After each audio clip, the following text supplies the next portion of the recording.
Okay, we're going to go ahead and get started this morning. Appreciate everybody being here. So we're kind of switching things up a little bit. Larry was going to teach today. He wasn't able to be here. So we switched places, but we kept the same material that we had originally been assigned. So the reason I bring that up is just to say that we're going to kind of skip ahead a few verses in the Sermon on the Mount in Matthew chapter 5. I don't think this is going to, it's not going to cause any problems that we're going out of order here. But just wanted to kind of mention it because we will be moving forward just a bit. So, one of the things I led off with a couple weeks ago when I taught was this idea of kind of challenging yourself and being open to be challenged. Certainly, Jesus' teaching are challenging, and, especially on the Sermon on the Mount. The things that we're taught there are fairly difficult. If, be completely honest with ourselves. So I challenged myself, since I kind of made that kind of statement a couple weeks ago, I thought, I need to kind of do that for myself as well. So certainly as I was preparing the lesson for today and going over the material, I tried to take that same attitude. But not to steal any of Larry's thunder about what he's going to talk about next week, but this verse is actually technically a part of his material for next week. But I think it's important to kind of look at this as it leads into what we're going to be talking about this morning. So in Matthew 5, verse 20, it says, "For I tell you, unless your righteousness exceeds that of the scribes and Pharisees, you will never enter the kingdom of heaven."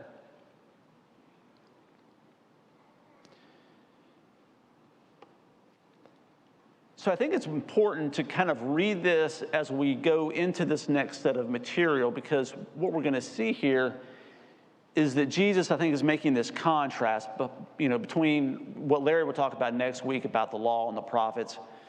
But basically, Jesus is saying, okay, look, you know what? You're going to have to do better than what these Pharisees are doing. And now here's what I'm going to explain to you. You're going to have to do, right? So really, today's lesson, I kind of termed it as it's all about personal relationships.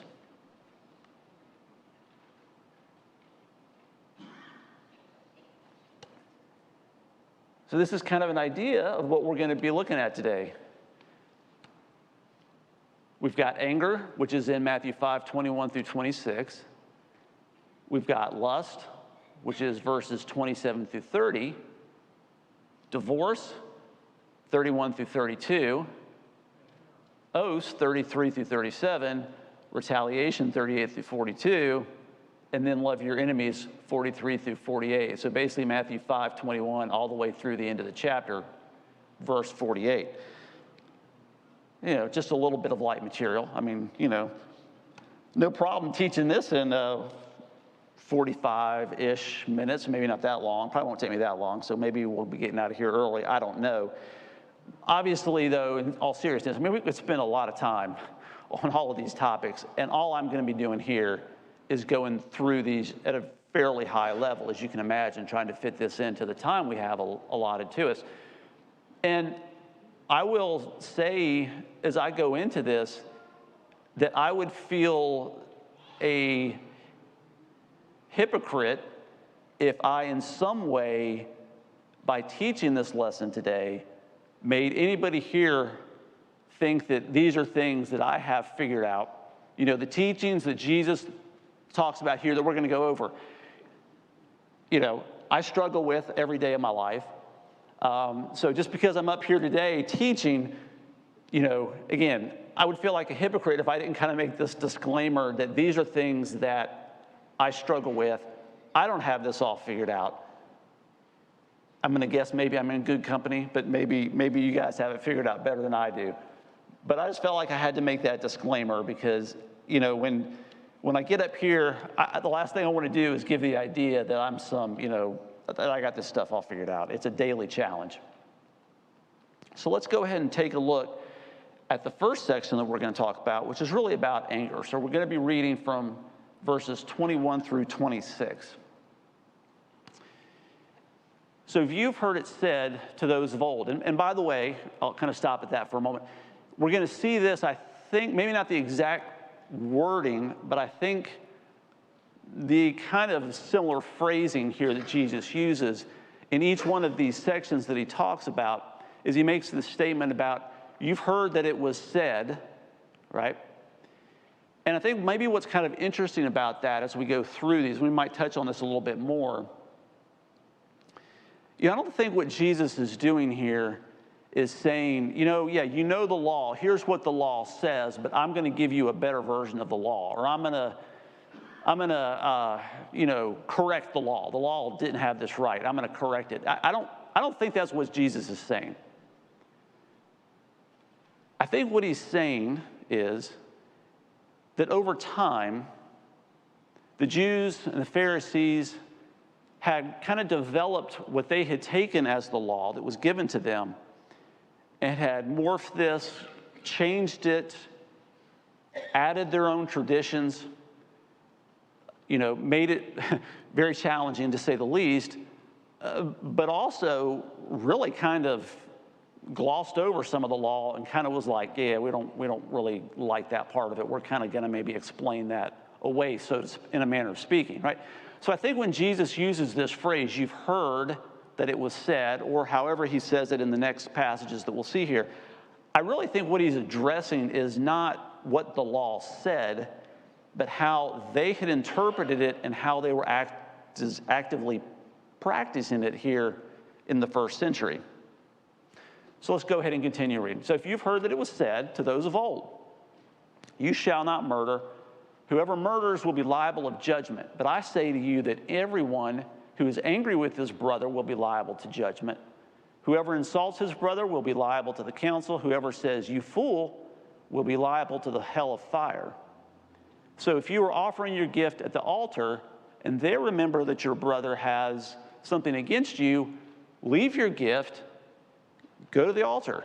First be reconciled to your brother, and then come and offer your gift. Come to terms quickly with your accuser while you are still on your way to court, lest your accuser hands you over to the judge, and the judge to the guard, and you be put in prison. Truly I say to you, you will never get out until you have paid the last penny.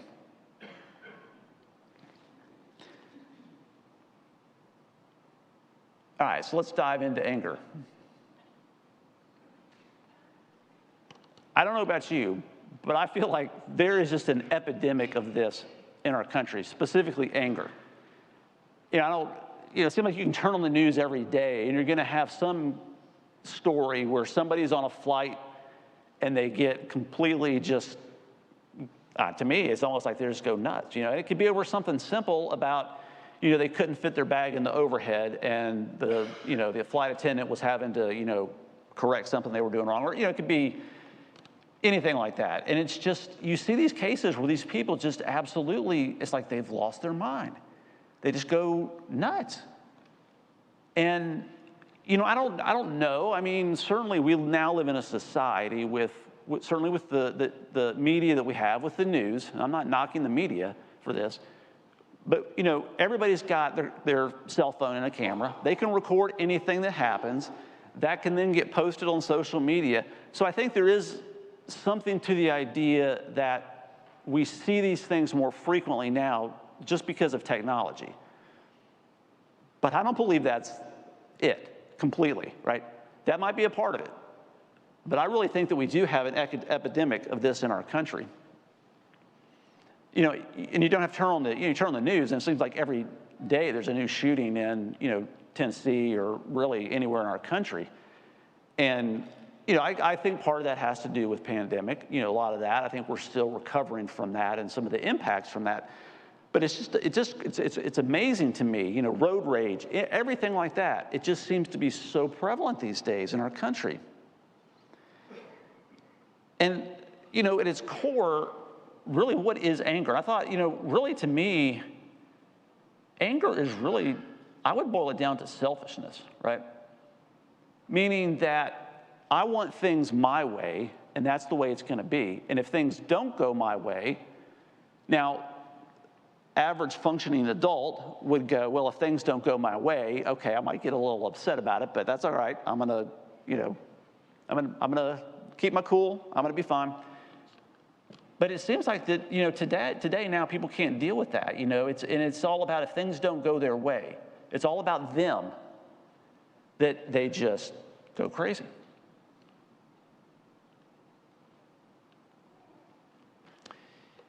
And I really kind of thought to myself, it's kind of, I think the Jews did this, the Pharisees had done this, and it's really all about lowering the bar. And what do I mean by that? Well, so here's what I thought of. This may be a good example, or not, this isn't real life, but, just a hypothetical here. But I was thinking, I'm like, what if you asked your spouse after a hard day at work, right? And you asked them, well, how was your day? And they said, well, at least I didn't murder anybody. You might kind of chuckle at that. And I think we've all kind of been there. We've had a hard work day, and sometimes this is completely tongue-in-cheek. You feel like you just want to kill somebody because something, you're just like stressed, right? But honestly, if you ask your spouse how their day was, or if their child how their school day was, and they said, well, didn't murder anybody, you might laugh for a second, but then you'd be like, well, seriously, how was your day? And why is that? I mean, isn't murder a pretty low bar to set? If you get through your day without murdering, I mean, that's good. Congratulations. I mean, I'm glad you didn't do that. But is that really the bar that you've now set? Okay, I didn't kill anybody, so that must have been a successful day. No, I think all of us would agree. That's, the bar is higher than that. And I think we'll see in these passages here, I think we're really going to see that's what Jesus is doing, right? Through all these topics that we're going to cover today. He's kind of raising the bar back up to where it should be, where the Pharisees had really lowered it potentially.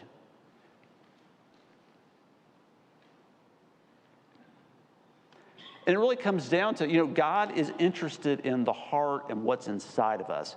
The Pharisees, and it's easy to pick on them, right? But we're all guilty of this in some manner. The Pharisees were really good about these outward appearances, and we've talked about this before, and Jesus would really get on to them, about, like the example of like a cup, and it's the inside of the cup, not the outside. They had seemed to master that idea, though, that it was all about just these external outward appearances, and had really kind of forgotten about the inside. And that's really what God is interested in. He's interested in the inside of us, what's going on inside. And we're going to see that a lot through these topics that we talk about. And specifically, anger is an easy one, I think, to kind of understand this idea, is that, that's great. Maybe you're not doing all these external things you shouldn't be doing, but really still, what is in your heart?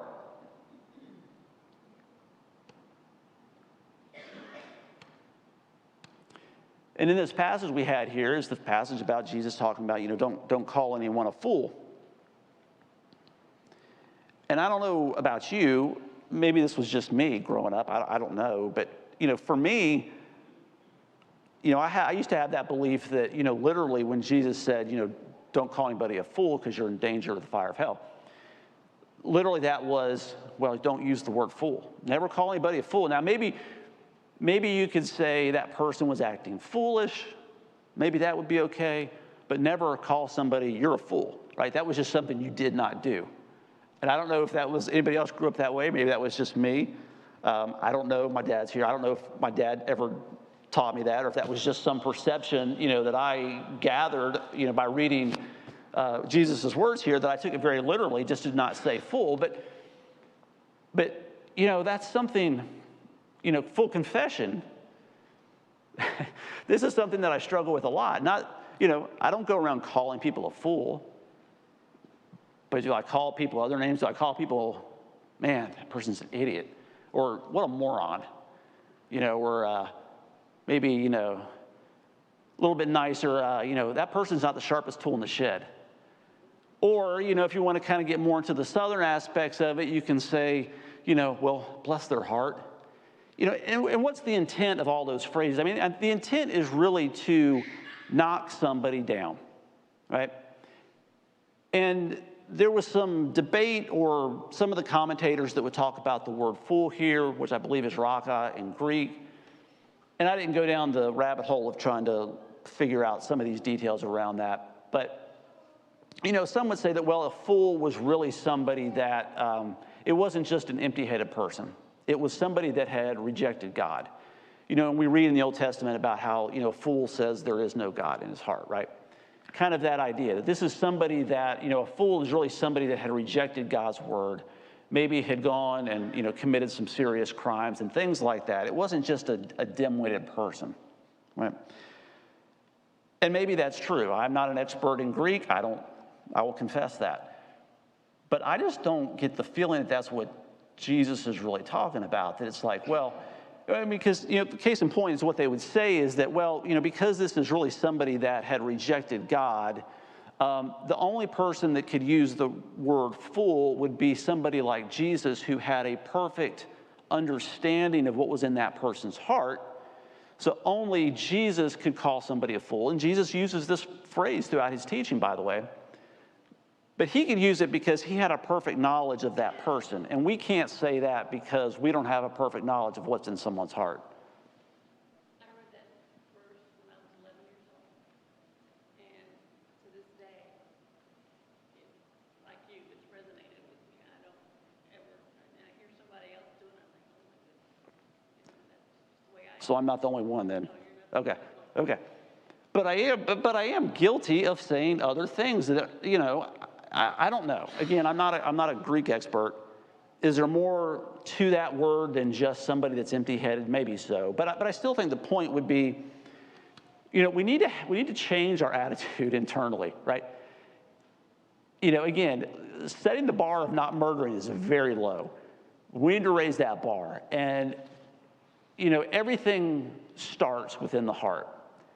And just kind of getting to the point, and this is a struggle. I will admit this is a struggle for me, because I deal with this on a daily basis. A lot of times when I'm working, I will get frustrated. I will get frustrated sometimes with some of the questions people ask me, and I'm just like, or they do something that I'm like, why did you do that? And I'm like, and I have to kind of say, okay, look, I don't need to be, even if it's just internal, I don't need to be bad-mouthing somebody and knocking somebody thinking they're not as smart as me. That is not the way we should act. And I really think that's kind of what Jesus is talking about here, right? We shouldn't be using the word fool, but I think there's more to it than just literally the word. I think it's really all about an attitude on how we look at our fellow human, right? So is it ever okay to be angry? Do we have any examples of somebody, Jesus perhaps being angry? Yeah. Matthew 21, 12 through 13. Jesus entered the temple and drove out all the, sorry, I should have my glass on here, and drove all who sold and bought in the temple, and he overturned the tables of the money changers and the seats of those who sold pigeons. He said to them, "It is written, my house shall be called a house of prayer, but you have made it a den of robbers." So Jesus himself would get angry. Interesting to me is, usually when Jesus get angry, who did he get angry with? It was usually the religious leaders. It wasn't the tax collector and the sinner, right? It was usually the Pharisees, those that were the religious leaders, that he would get so frustrated with. And it's true, that Jesus obviously got angry at this point with what was going on in the temple and how they had turned it into this, basically it was now commerce when it should have been reserved for the worship. And there's the potential idea that, were these folks that were doing this, ripping other people off, possibly making money off of this, which was contrary to what God wanted.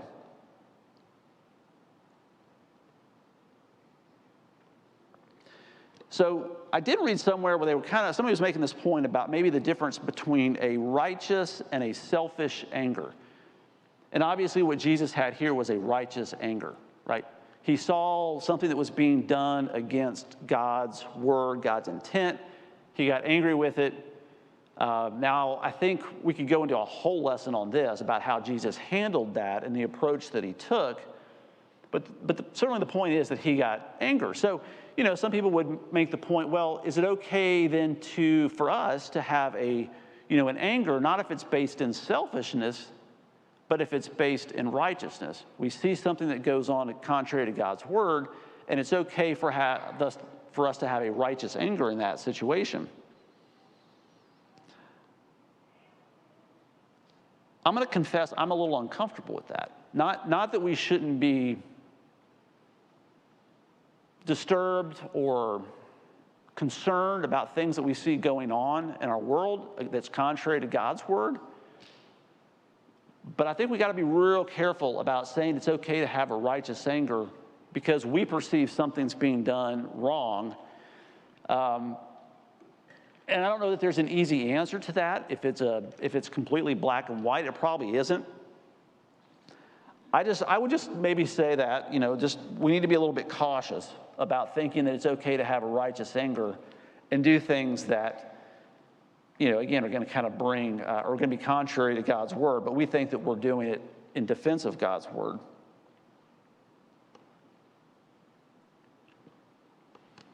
And finally, in this passage, Jesus is talking about being proactive to resolve issues. And really the two cases he gives is if you're going to sacrifice and you realize your brother has something against you, get that resolved now. Don't wait. Leave the gift at the altar. Go get reconciled with your brother. Right? And then the other example he's going to give is about the guys are on the way to the court, and you need to really get it resolved with the person that you're going to court over. Get it resolved beforehand, because you have no idea. You might get there, think that you're in the right, and you're going to get there, and the judge is going to pronounce judgment on you or against you. So he kind of has this idea of being proactive as far as resolving these type of issues to do with anger.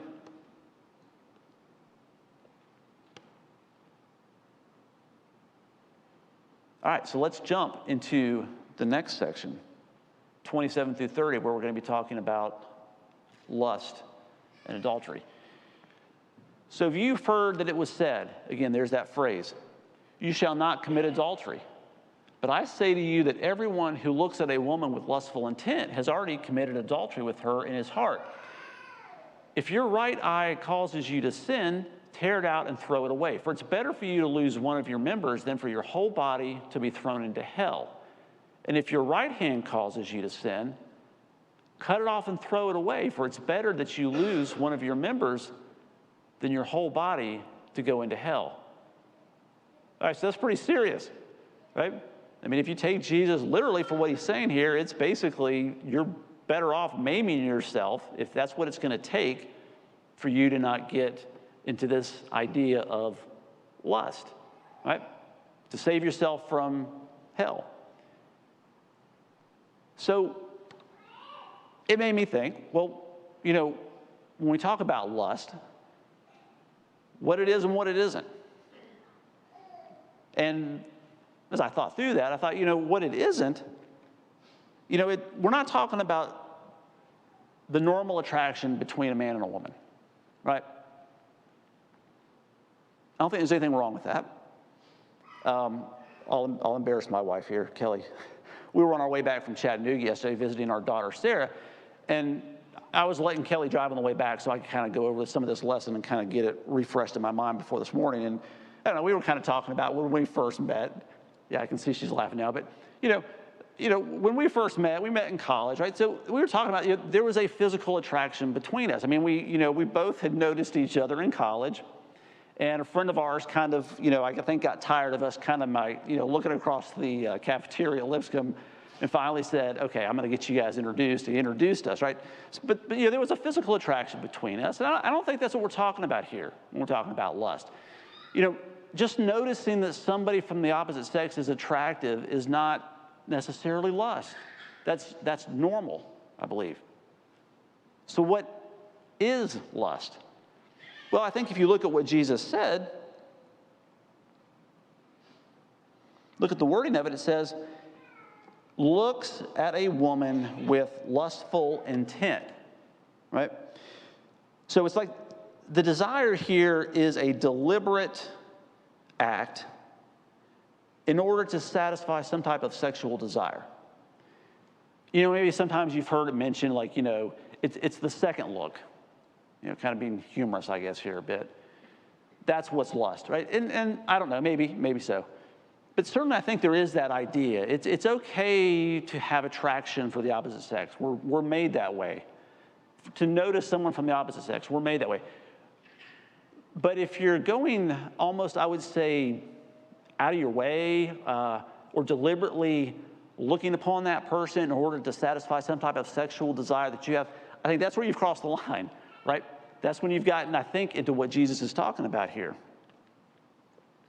In James 1, 13 through 15, I'm going to read this real quick. You know, it talks about this idea of this progression of how sin progresses. Let no one say when he is tempted, I'm being tempted by God, for God cannot be tempted with evil, and he himself tempts no one.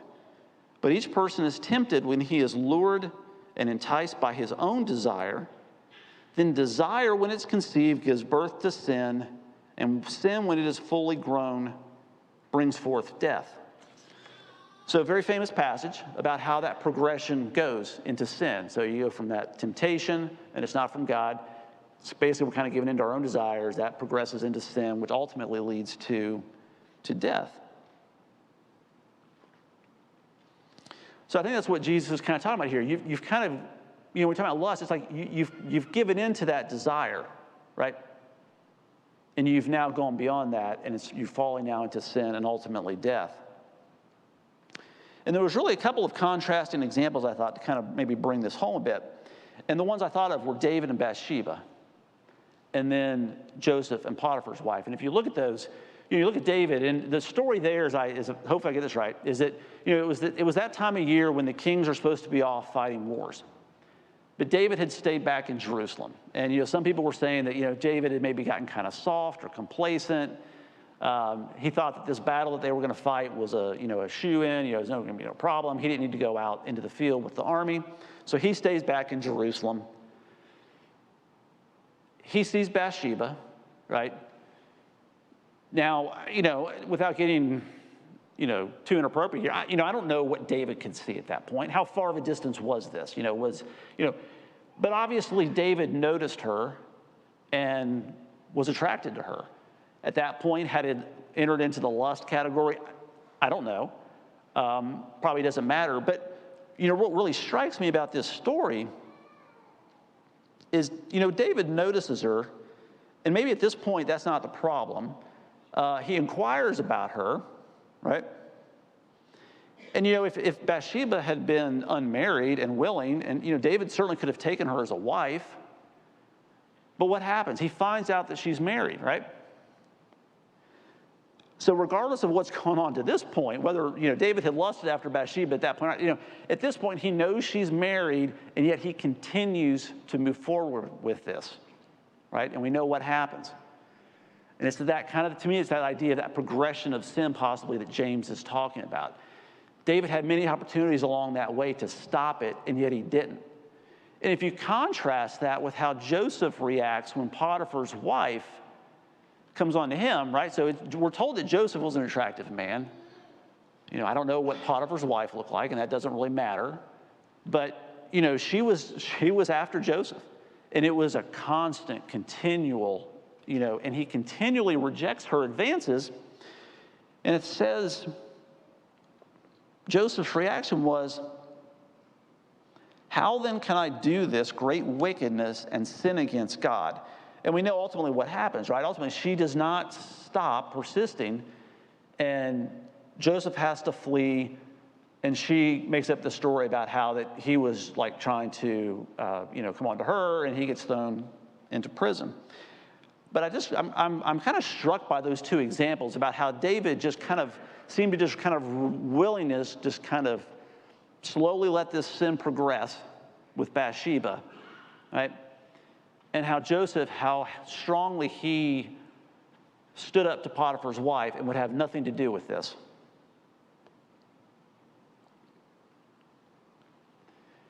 And I would say that I work in the technology field. I love technology, and technology is a great thing. I tell you what, it's amazing to me. I mean, this would have been science fiction back in the day. I was a big Star Trek fan back in the day, the original series.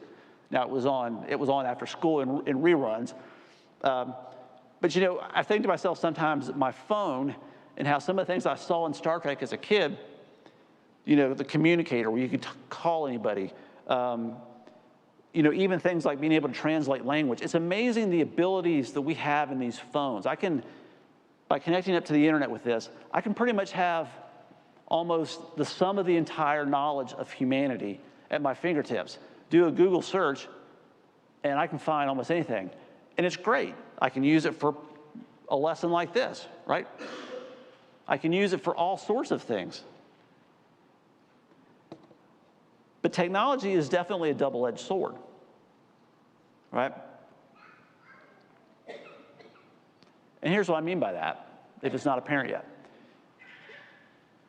Obviously, lust was a problem in Jesus' time, in the first century. I don't think he would have made this statement in the Sermon on the Mount if lust was something that they didn't have a problem with. But I can tell you this, if they had it bad in the first century, it is nothing compared to what we have now. And technology is a big part of that. It is amazing, depressing, how technology has enabled the consumption of pornography. I'm just going to call it like it is. I'm not going to spare any punches here. And I looked up some statistics around this, and to be honest, I going through some of these statistics, I was actually thought this would be something that would be kind of easy to kind of pull some numbers on, but I was just finding all these sites that I wasn't really sure if it was just somebody trying to, you know, sell something like a filter on your internet browser so that you couldn't consume this type of material, which is certainly good product. But I was a little suspicious about some of the statistics, so I kind of had to hunt around a bit, and I'm not quite satisfied with the numbers here that I got. But there was one site that I looked at, and probably this will be no surprise for most of us, but you know, the use of pornography, whether that's daily, weekly, or monthly, it's highly correlated to age, gender, and religious views. And that's probably not a surprise.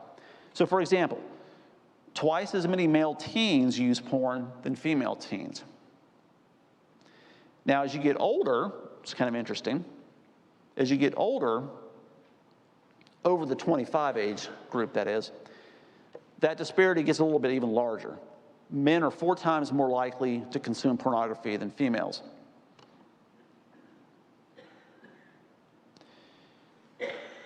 Now, maybe the good news is if you are an active Christian, according to this site that I was at, an active Christian, however they define that, I don't know, you're 3 times less likely to use porn, which is, I think that's good. However, the numbers are still pretty scary, right? So the numbers that they had quoted here, of males 13 to 24, 41%. These are people that consider themselves an active Christian, by the way. 13% of females in that age group. So you can see, again, big difference. No surprise to anybody here between men and women. And, you know, it does tail off again as you get older, but the numbers are still, it's pretty scary. And I think one of the statistics that they had on this site, and I thought, oh, okay, I guess I'll use that. I thought this one was kind of crazy. But if you just ask young people, and this was, I think, young people regardless of what their religious views are, whatever, they would rate not recycling more unethical than looking at pornography. Now, I consider myself somewhat of an environmentalist. I know that might shock some people, or some people might not like that, but I'm certainly a believer in taking care of our environment and being a good steward of what God's created. So I'm all for recycling, okay? We do it in our house. But to think that with young people, they view not recycling as more unethical than porn is just unreal to me. And I think it kind of gives us an idea of maybe what we're potentially up against. And I'm not trying to knock the younger generation, because every generation wants to knock the younger generation about not having it all together. I get that, and I'm not trying to play that game, but I am trying to look at this with open eyes and understand that certainly young people, again, regardless of whether they're affiliated with any type of religion, certainly view things a lot differently than probably most of us do today here. And if you asked me what the solution was, I don't know the answer to that. I'm not smart enough to know the answer to that. I don't think there is an easy solution. I would just say, I think as a church, I think we need to have our eyes open and not put our heads in the sand, that this is what's going on in the world. But let's be honest, not just in the world, but in the body as well. And I would say, if anybody is struggling with this, or if somebody confesses to you about it, we don't need to make things worse and act like this is the worst thing in the world, because all of us have sin in our lives, and we need to be understanding that if somebody else is struggling with something, even if it's something we don't struggle with, we need to be supportive and try to get them the help they need, instead of just going, whoa, what are you talking about? You have a problem with that? I don't want anything to do with you anymore. We can't have that attitude. And I'm just going to have to kind of get moving here if I'm going to get through some of this. All right, so we're going to go ahead and jump into what Jesus talks about next, and that's divorce. It was also said, whoever divorces his wife, let him give her a certificate of divorce. But I say to you that everyone who divorces his wife, except on the ground of sexual immorality, makes her commit adultery, and whoever marries a divorced woman commits adultery. Is that an easy teaching? I'm not going to really go into this topic, because actually the material, the book that we're using, actually dedicates an entire lesson on this. So instead of teaching it as a part of this lesson, it's actually pulled out and assigned a separate lesson. And I don't know, Mike, if you've looked at the schedule, but I think you're on the schedule for this one. So what I will say, though, just in passing about divorce, because again, that's kind of going to be talked about completely separate this quarter. If you think this is something that, or somebody thinks that, that teaching really isn't relevant today, in 2023, that was something that, sure, in the first century, that would make more sense. But today, come on, that's crazy thing, only for sexual immorality. I don't have the answers. I will not pretend to have all the answers around the complications around divorce, remarriage, and all that. But I will say this, this can maybe be a homework assignment, I don't know. But if you think that this is an easy teaching, or maybe isn't relevant today where it could have been back then, just read through Matthew 19, 1 through 12, which is kind of a parallel passage to this when Jesus talks about divorce. And look at what the reaction was to the people at the time. You think that's a shock, what we just talked about here this morning about divorce and, only for sexual immorality? You think that's kind of a shock for our culture? Look at their reaction. I think they probably had some of the same reaction as well. They were like, jaw drop, like, you're kidding, really? It's better for someone not to get married then, if this is true. All right, so that is a future lesson. I'm not going to go into it any more than that. So we're going to move on. 33 through 37. Again, you've heard that it was said of those of old. There's that phrase again. You shall not swear falsely, but you shall perform to the Lord what you have sworn. But I say to you, do not take an oath at all, either by heaven, for it is the throne of God, or by earth, for it is the footstool, or by Jerusalem, for it is the city of the great King. Do not take an oath by your head, for you cannot make one hair white or black. Let what you say be simply yes or no. Anything more from this comes from evil. So oaths. I'm not going to read this in the interest of time, but, Jesus does in this passage, I have it here on the screen, talk a lot about, oaths and how maybe the Pharisees had kind of come up with this idea of it was okay to, I hope I'm going to get this right.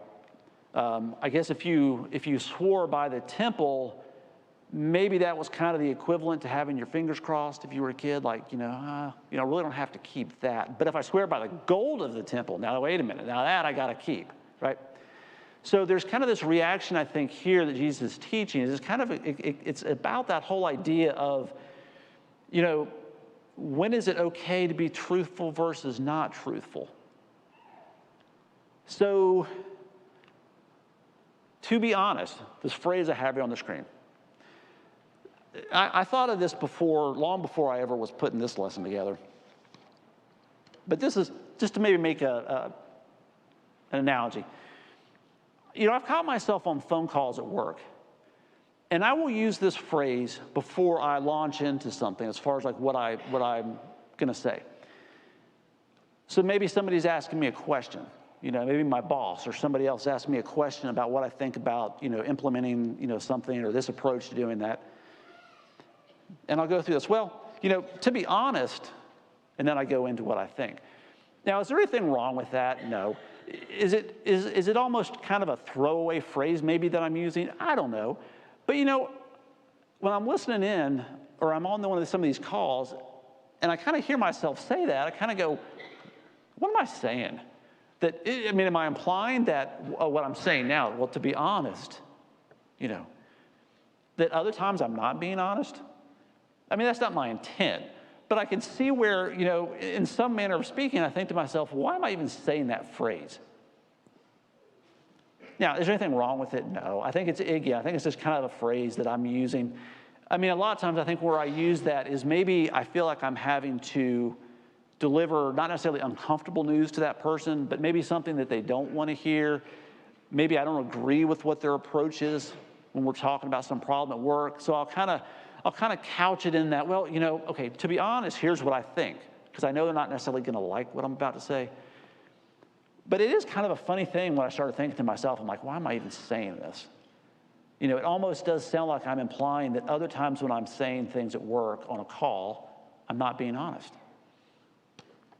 So, that's kind of what the next point is here, right? So, in Jesus' teaching, when we talk about these oaths, it does kind of imply potentially that there's other times when they weren't being honest and truthful, but if they made an oath, and maybe it was even a certain type of oath, well, then they were bound to it.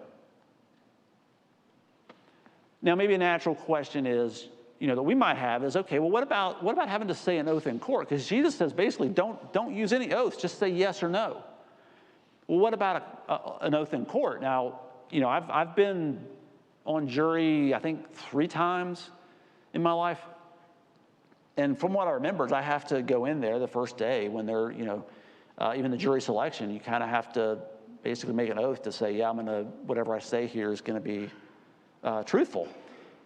And, somebody I read talked about maybe this idea between a voluntary versus an involuntary oath. And this is what they kind of meant by it. So, maybe what Jesus is really talking about here is that if I'm having to use these oaths in order to get somebody to believe that I really am going to do what I say, that's probably the problem. If I'm making an oath, and what this gentleman online was talking about was like an involuntary oath, like with a civil or some type of like government. What I'm really saying in a court of law is that I am acknowledging that I understand that what I'm saying is I will be held account for that, and I could potentially be accused and trial, guilty of perjury if I'm making incorrect statements, right? So it's really more about not necessarily me trying to prove that I'm being honest as much as it's almost an affirmation that the government is saying, hey, look, do you understand the seriousness of what you're doing here? Because if you say something false, you're potentially could be charged for that. So with that said, that's kind of what I believe. I don't have a problem. I've gone into these courts. I've said oaths. I don't think my opinion is that's not what Jesus is referring to. And, that's fine. If people have differences of opinion about that, I'm not sure what government, what they allow, to say or whatever. And again, I think the principle here is that Jesus is teaching us to be honest in all things, making oaths unnecessary. So just live your life in such a way that if you say yes, somebody is going to go, all right, they said it. That's enough for me. I know what kind of person they are. Yeah. I remember used to gone to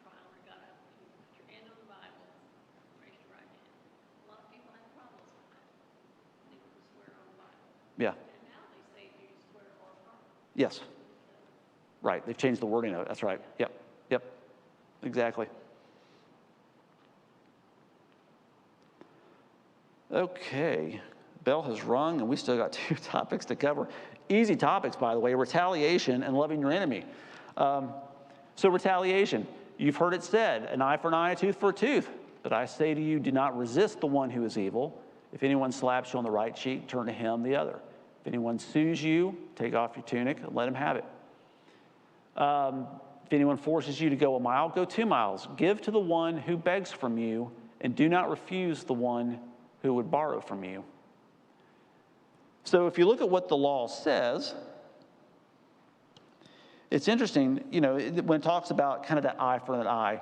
What's interesting to me in there, and I'm just not going to have time to really delve into this a whole lot, but the wording is, and he will pay what the court decides, right? So I think there's kind of this idea in what the law is saying is when we're talking about, an eye for an eye and a tooth for a tooth. A lot of times I think that has been very misinterpreted. It does come along. I think a lot of times now people think of it as almost like vigilantism, right? Like, if you do this to me, I get to do this back to you. That is not what the law is saying. The law is talking about like for like. Punishment should be proportional to the harm. And it's not up to us to make that decision.